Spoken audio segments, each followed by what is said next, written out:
Our tale unfolds within the shadowed, gaslit streets of midnight Paris. A band of good witches is frantically fleeing from their twisted, hideous counterparts. These pursuers are grotesque, nightmarish beings fueled by pure malice. Leading this vile coven is Erla, the ruthless, cold-hearted queen bee of the evil witches. She has deployed her most loyal guards with a singular, desperate mission: capture Maria and her innocent young daughter, Ophelia, at any cost.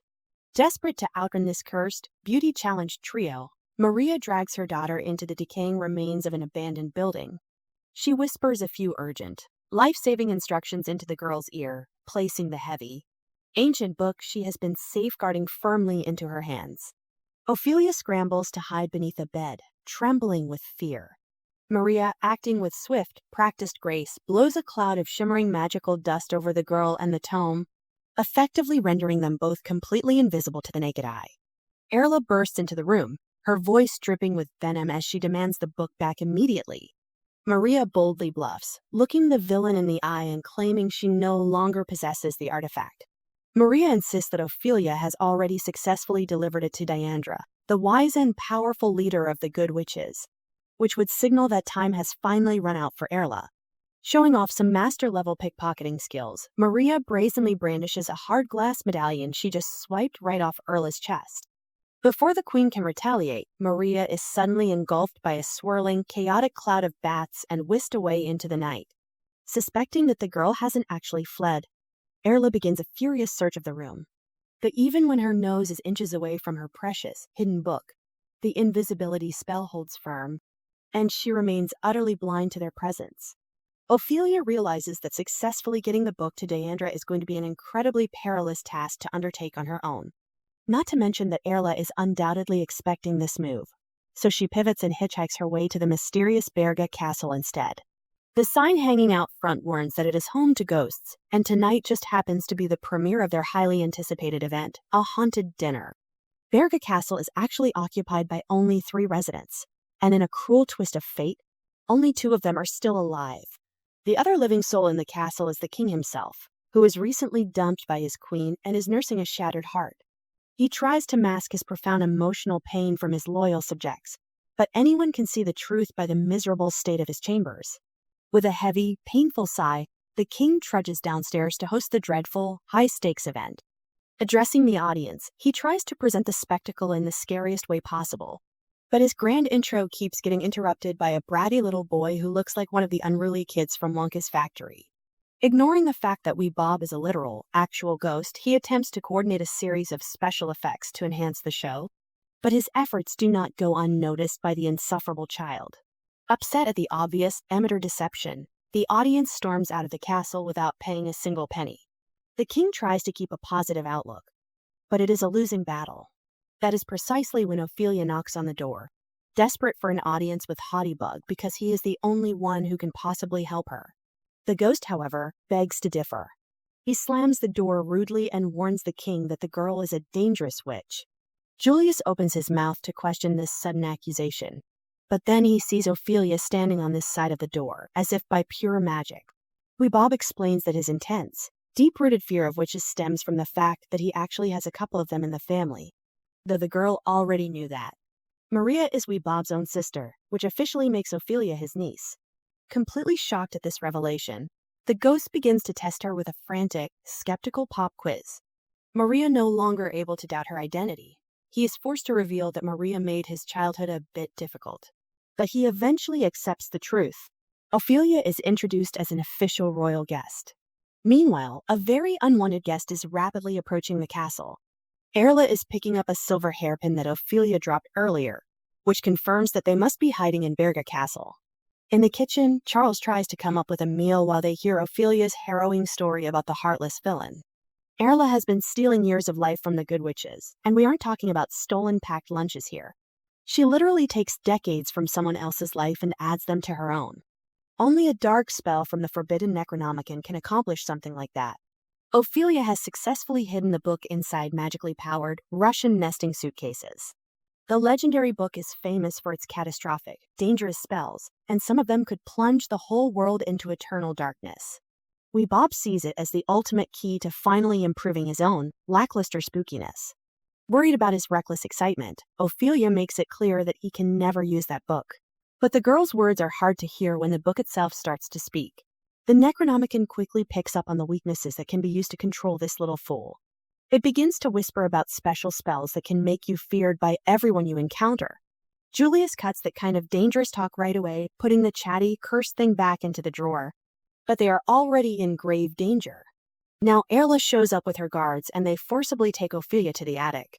The two men rush to save her while the ghost comes up with his own, selfish plan.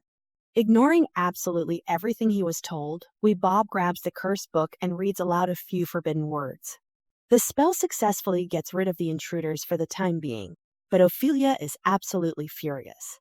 She tells the others that Erlen knows they have the book now, and she will reduce the entire castle to rubble to get it back.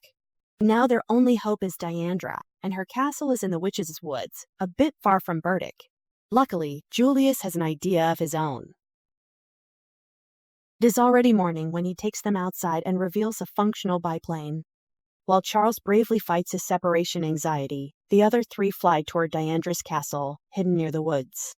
The Necronomicon takes the opportunity to tempt the ghost in a quiet, seductive voice so the others can't hear it. It tells him how mighty and truly terrifying he could be if only he gave a chance to its powerful spells. Flying over the Witches' Woods, Ophelia finds it strange that there are no witches to be seen anywhere. Suddenly, the plane begins to dump all the fuel on its own and Ophelia's spells are not working properly.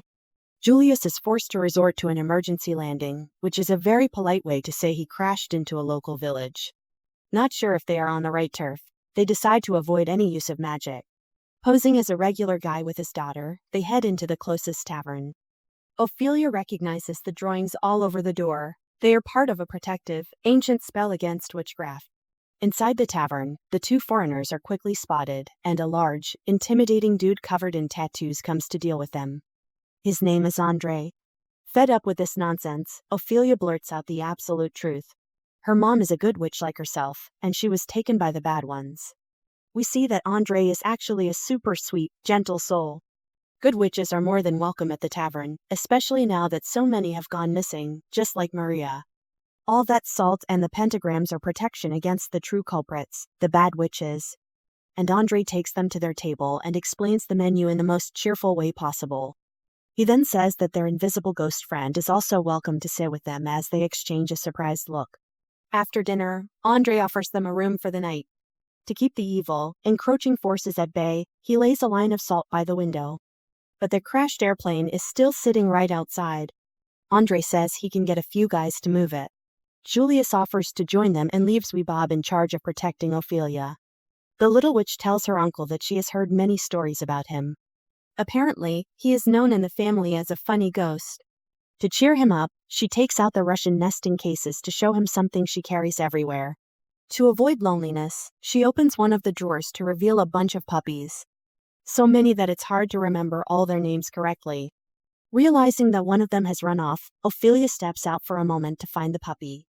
From another drawer, a familiar, dark voice begins to whisper. It is the Necronomicon once again, luring Bob into its evil, corrupting pages. All the glory of dark magic is waiting for him right there, and he begins trying to fight the temptation. The ghost says he made a promise to his friends. The book points out that those are the same people who never take him seriously. Charles ruined the haunted dinner with cheap tricks because he doubted his ability to scare the guests.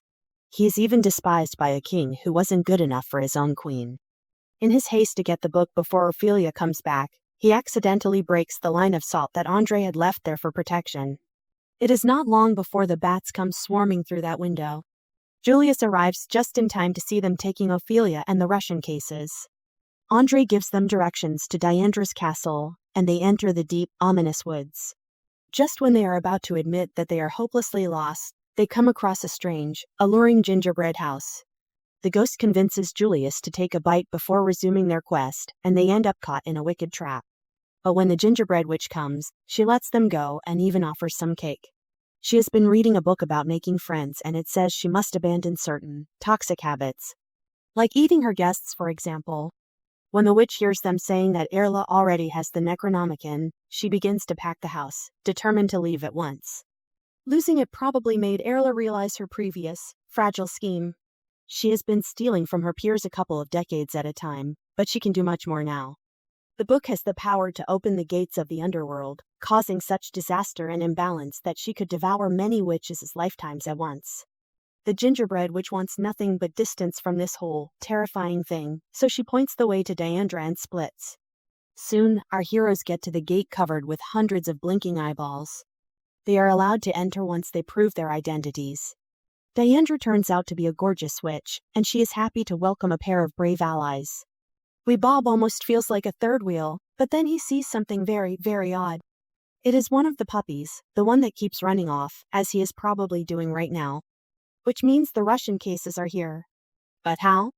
By the time Wee Bob manages to do the math, the shape-shifting spell is already gone. Diandra's castle had fallen days ago, and Erla only took her form because of the green, magical cocktail. It happens to be a powerful truth serum, so when she asks Julius where the Necronomicon is, he answers truthfully. He has no idea where it is because, until now, he thought she already had it. He takes the book out of his armor and hands it to her. Erla sends them both to the dark dungeons, but they fight off the guards and escape. Now he is so disappointed that he says he will leave Burdick and start a new life as soon as this is over. It sounds like they need an expert in friendship, and look who is here to help. The gingerbread lady. Getting to the chapter about not leaving your friends high and dry, she decided to come back and join the battle. She gives Julius a cookie that turns him into an old witch so he can infiltrate the castle. Spotting a new fan, Erla urges him to come closer and participate in the ritual. On top of that, the effect of the cookie begins to wear off and parts of his face are shifting back to the original one. Faking a sudden, urgent bathroom emergency, he runs to another room just in time to avoid getting caught. The guards bring her to Erla, saying she was snooping around the castle. Julius and Wee Bob watch Erla transform her into a pig, then she is put with a bunch of others. They hide quickly when the guards come, watching them use a secret passage into the dungeons. Following that path, they find Maria and Ophelia. Their gratitude makes Wee Bob feel incredibly bad. So, he decides it is time to come clean. He tells them what happened and apologizes for causing so much trouble. Suddenly, they see that the guards are coming. A hooded man comes out of nowhere and takes down all the guards. Everyone is surprised to see it is Charles. Ophelia makes them all invisible before they leave the dungeons, but Erla can see through that spell now. Before she can dump them all into the boiling cauldron, Wee Bob grabs the Necronomicon and threatens to destroy it, while Erla begs him not to. The book begins to dazzle him with all kinds of mystical, tempting bribery, but he has learned his lesson now. Using the book for the last time, he casts a spell over all dark magic, automatically turning it into good, pure magic. Julius can see that he gave up on his biggest dream to do the right thing. So he forgives him and they return to Burdick. Every kid wants a picture with the funniest ghost in the world. And this is the end. This was a recap of the 2022 movie, Wee Bubba and the Witch's Castle, by Rat Pack Film Production. Starring Michael Herbig and Rick Avanian.